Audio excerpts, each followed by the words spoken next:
Eu fiquei curioso, então eu coloquei sobreposto aqui no Illustrator os dois momentos de quando o objeto aparece à noite, né? E um vídeo que o Mike fez no mesmo local de dia. Tentei sobrepor exatamente, eu acho que eu consegui exatamente o mesmo take que ele mostra do mesmo local de dia e de noite quando aparece o objeto, que seria aqui, como vocês podem ver. Ó, eu achava, pelo vídeo que ele tinha mostrado, que talvez o objeto teria pousado aqui ou estaria mais aqui para baixo. Mas tudo indica que o objeto, se eu fiz a sobreposição direitinho, que o objeto estava nessa posição. Vou fazer mais uma vez para vocês verem. Tira a opacidade. Se vocês repararem aqui, ó, essa árvore aqui, eu medi muito por isso daqui, ela tá no exato mesmo lugar. Esses pontinhos aqui, que eu não sei bem o que que é, exatamente o mesmo encaixe, olha. Essa bundinha aqui também me ajudou a localizar aqui, ó. Tá vendo que aqui tem um Vzinho? Então eu creio que está bem aproximado e o objeto estaria mais ou menos aqui. É isso, não sei se ajuda alguém, mas é mais ou menos isso. Nesta nova análise eu vou mostrar para vocês coisas inéditas que eu ainda não vi ninguém comentando. Dessa vez eu resolvi fazer uma análise mais profissional, então eu baixei diretamente do Instagram do Mike os vídeos do dia do avistamento e comparei com outros frames extraídos de vídeos que ele postou durante o dia. Eu analisei esses vídeos frame a frame e depois selecionei os que eu achei que apareciam um objeto mais nítido e principalmente os frames onde o contraste com a sombra estava bem legal para eu conseguir fazer o comparativo novamente e ver se a gente consegue extrair mais alguma informação. Eu vi muita gente pedindo por uma segunda análise mais detalhada e eu tava na dúvida se eu seria capaz de extrair mais alguma coisa relevante. E sim, eu me surpreendi muito com o que eu consegui para essa nova análise. Para começar, eu decidi fazer uma nova sobreposição no Photoshop. Tava bem difícil de encaixar certinho, mas eu consegui. E de cara, algo que me chamou bem a atenção foi o formato, que pareceu mais arredondado. E as luzes que, gente, nessa parte eu ainda não tinha feito nenhum tipo de tratamento de imagem, tá? Isso foram só com os frames do vídeo original com zoom. E antes eu não tinha achado que tava dando tanto pra ver essas cores. Inclusive vídeos que eu vi as pessoas repostando, onde aparecia ele bem coloridão, eu achava que era editado com IA ou alguma coisa do tipo, até eu brincar com essas imagens e principalmente com os vídeos, como vocês vão ver mais pra frente. Depois disso, eu decidi contornar essa parte do frame e delimitar melhor, porque eu vi algumas pessoas falando que o objeto estava mais atrás da planície e que nem aparecia o objeto inteiro na imagem, só que, sinceramente, depois dessa análise, eu tô acreditando que estava mais pra frente. Olha bem, e sim, esse seria o objeto inteiro. Depois eu fui testando outras imagens pra ver o que mais eu podia extrair dali, demorei um tempinho esse processo da sobreposição, por isso o vídeo acelerado. Nesse outro frame eu fui brincando com os filtros do Photoshop pra ver o que mais eles poderiam me revelar e, gente, eu aumentei o contraste, a nitidez, a exposição e cheguei nesse resultado. E não parece mesmo um objeto metálico? E agora a gente vai pra melhor parte, que foi quando eu decidi brincar com os vídeos. No editor eu repeti essa mesma sobreposição e algumas alterações de cor e eu fiquei bem surpreso com o que deu pra perceber. Olha que incrível as cores desse objeto, mas vai ficar ainda melhor. Eu aumentei a exposição, o contraste ao máximo, foi aí que a minha cabeça explodiu. As cores deixaram de ser aquele borrão e eu consegui contar 5 luzes. Eu não vi ninguém falando sobre isso até agora, que o objeto tinha 5 luzes que alternavam de cor. Daí eu fui fazer a sobreposição no vídeo, com o mesmo processo que eu tinha feito com as imagens, fiz alguns ajustes. Daí eu fui fazer a sobreposição direto no vídeo, o mesmo processo que eu tinha feito anteriormente com as imagens, fiz alguns ajustes e olha isso. O que vocês acham? Gente, por favor, encaminha muito esse vídeo pro Mike, marca ele aqui, que eu não vi ninguém mostrando esses detalhes que eu consegui aqui pra vocês nesse vídeo. E beijo, Mike, me segue. E é isso, até nóis. Falou, até o próximo vídeo, talvez, não sei. Eu já estava doido pra explorar outras vertentes desse caso, mas devido aos últimos acontecimentos, no vídeo de hoje eu vim aqui pra comparar com vocês os 3 avistamentos. O original que viralizou no dia 31/5, fixado nos stories do Mike, a live que o Mike fez no dia 4 de junho e recentemente a live que aconteceu ontem no canal da Lata, né, dia 6 de junho. Além disso, vamos comentar também sobre a possível real distância do objeto e sobre a luz que o Mike filma piscando ao fundo quando o suposto objeto passa pela sua casa. Acabei já começando por essa parte. Peguei os frames do vídeo onde a luz aparece, aumentei a exposição, diminui o contraste, aumentei a nitidez, brilho e partículas para ver se a gente conseguia notar algo melhor. A luz parece se mover da direita para a esquerda e piscar, mas pode ser um avião. A gente precisa saber a exata localização, horário e para que lado o Mike estava virado nesse momento para entender melhor. Depois disso, eu resolvi resolvi fazer uma nova sobreposição com as imagens dos 3 dias. E o resultado foi esse. O que vocês acharam? Primeiro avistamento, segundo avistamento e terceiro, que não tem referência, mas eu busquei encaixar para fazer algum sentido. Também tentei comparar em vídeo os 3 momentos com e sem edição. É a mesma coisa? Montei também essa imagem e, gente, sinceramente, assim como muitos de vocês, eu também achei bem parecido. Mas até então, eu ainda vejo diferenças sutis e outras nem tão sutis nos 3 vídeos. Afinal, são luzes, sendo de uma nave ou de qualquer grupo de luzes filmado nessa distância, provocaria um efeito visual parecido, o que me levou a voltar para a posição do objeto. Eu vi algumas pessoas que analisaram o caso dizendo que o rio não passava exatamente pela frente da casa do Mike e da chácara. Então eu fui conferir com os meus próprios olhos e me surpreendi. Olha o rio ali, gente. E aqui ainda tem outro rio, ambos bem mais perto da casa do Mike do que a chácara. O Mike fala que na visão dele o objeto estava acima do rio. Se isso for verdade, o local do avistamento seria bem mais perto e muito longe da chácara, apesar de sim, estar alinhado com ela. Algo que eu também achei estranho é a velocidade que as luzes apagam no vídeo do Mike no último Stories, onde ele mostra o objeto inteiro, até o Stories que o objeto vai desaparecendo, parece ser muito rápido. Não bate com o tempo do vídeo do dia 6/6, onde as luzes foram apagando uma por uma, em um tempo relativamente maior. Além disso, ao final do primeiro avistamento, no dia 31, as luzes de fato apagam, e o Mike filma isso. Veja o que foi dito. Qual que é o horário que vocês costumam desligar as luzes? É desligado ou não? Sim, aqui não. Não é? É sempre à noite, dia de semana, é ligado umas 3, 4 luzes, assim. Ah, não tem um dia que vocês desligam todas as luzes? Não, a gente não costuma desligar, até quando De animal, né? Aí eu falei assim, não, tá tarde, nem vou subir lá pra desligar as luzes e ficou. Então não desligou, né? Não desliguei. Isso aí. É mais um mistério aí, galera. Valeu, pessoal.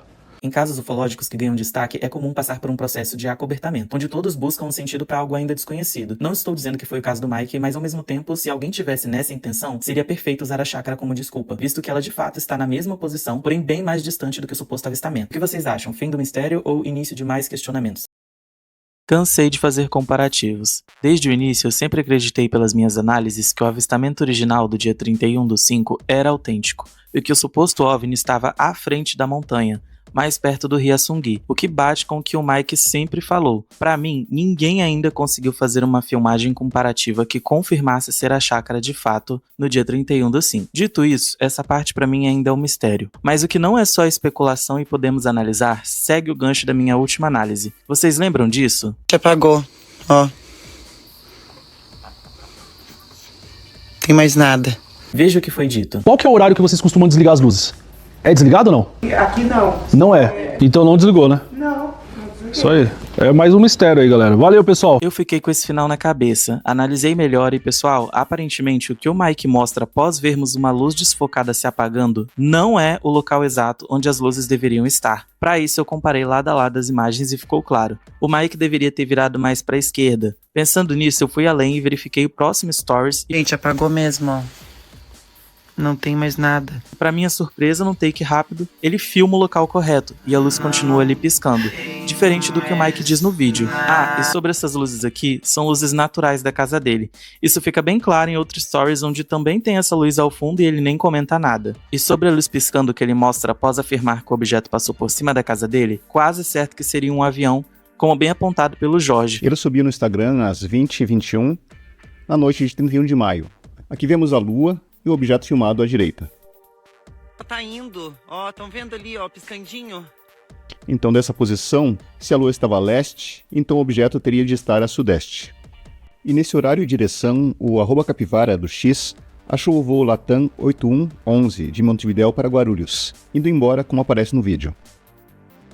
Eu fui conferir e realmente bate. Agora, encerrando esse tópico, finalmente eu vou voltar com vocês ao início, o que vocês tanto me pediram para analisar, tudo que antecede o avistamento. Para isso, eu baixei todos os vídeos do dia 31/5 e analisei um por um, frame por frame.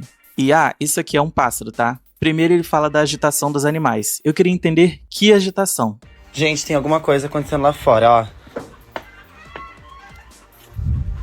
Ó, esse aqui é o alerta das aves. Olha os cavalos também. Ih.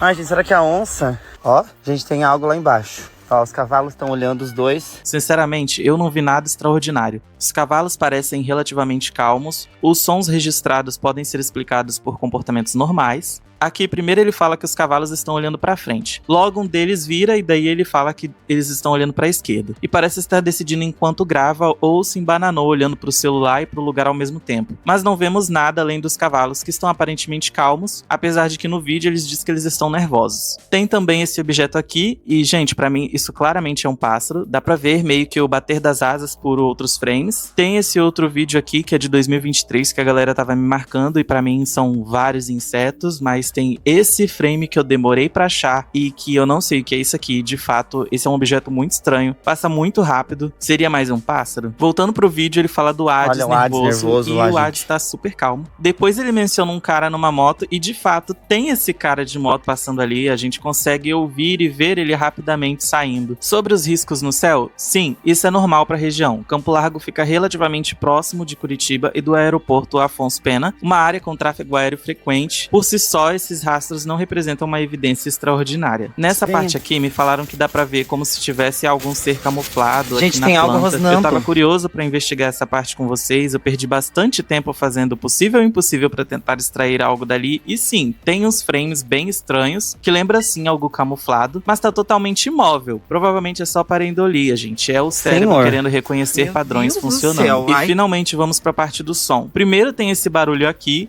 Gente, tem algo rosnando.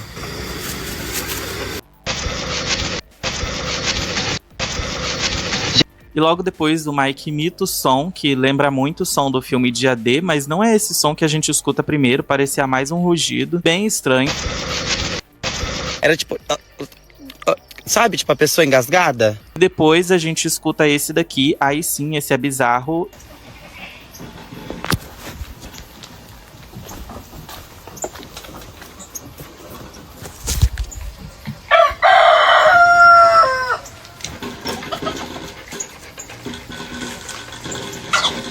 Meu Deus, o que é isso? E ele anda pela casa, diz que não tem nada ligado, mas a gente consegue notar esse take, que a caixa de som dele estava acesa. Não tô insinuando nada, não sei também se só dela tá acesa quer dizer que tinha algo tocando. Eu acredito que não, mas é um ponto a ser observado. Logo depois, ele diz que ali perto tem um bambuzal, e eu fui pesquisar e sim, o barulho é bem similar. Eu comparei os dois, e aí, é o mesmo som? Eu acredito que sim.